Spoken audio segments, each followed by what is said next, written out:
Hi പ്രിയപ്പെട്ട മച്ചാന്മാരെ, അങ്ങാടി ഗ്രാമപഞ്ചായത്ത് ജനകീയ ആസൂത്രണ പദ്ധതി 2020-21 കേട്ടോ. Nellikkamannu ward 1 ward member Mathews Abraham. അദ്ദേഹം സ്ഥാപിച്ച ഐമസിലായിട്ടാണ് കേട്ടോ.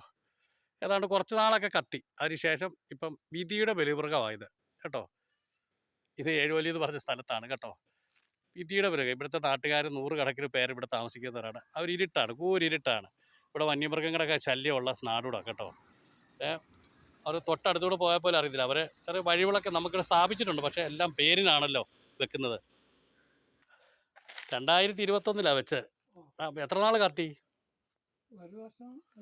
കത്തി. അതിലിപ്പം 2021 കഴിഞ്ഞിട്ട് ഇപ്പം നമുക്ക് 4 വർഷമാകും. ഇതൊരാട്ടും തിരിഞ്ഞു പോലും നോക്കിയിട്ടില്ല. അവരോട് പഞ്ചായത്തിലെ എല്ലാവരും മെമ്പറോട് പറഞ്ഞു. അവര് നന്നാക്കാന്ന് പറയുന്നതല്ലാതെ യാതൊരു ഫലമില്ല. അപ്പം ഈ ഒരു അറിയിപ്പ് കണ്ടേലും, ഈ പാവങ്ങളുടെ അറിയിപ്പ് കണ്ടേലും ഇതൊന്ന് റിപ്പയറിങ് നടത്തി ഈ പ്രകാശം വരട്ടെ ഈ നാട്ടിലൊന്ന്. അപ്പം അത് തന്നെ കാട്ടുപന്നിയുടെ, വന്യമൃഗങ്ങളുടെ, കുരങ്ങിൻ്റെ ശല്യം എല്ലാം ഉള്ള ഇറ്റേതിരില്ല. അപ്പം രാത്രിക്ക് വന്ന വന്യമൃഗങ്ങളുടെ ശല്യം നമുക്കറിയാം. ഇത് പൊന്തമ്പഴ വനമല്ലേ? പൊന്തമ്പഴ വനത്തിൻ്റെ സൈഡാണ് കേട്ടോ. ജനപ്രതിനിധികൾ മുൻകൈ എടുത്ത് അടിയന്തരമായിട്ട് ഈ വഴിവിളക്ക് പുനഃസ്ഥാപിക്കാനുള്ള നടപടി ഉണ്ടാകണമെന്നാണ് ഉടനടി വാർത്തയ്ക്ക് ആവശ്യപ്പെടുന്നത്. ഓക്കെ, നന്ദി, താങ്ക് യു.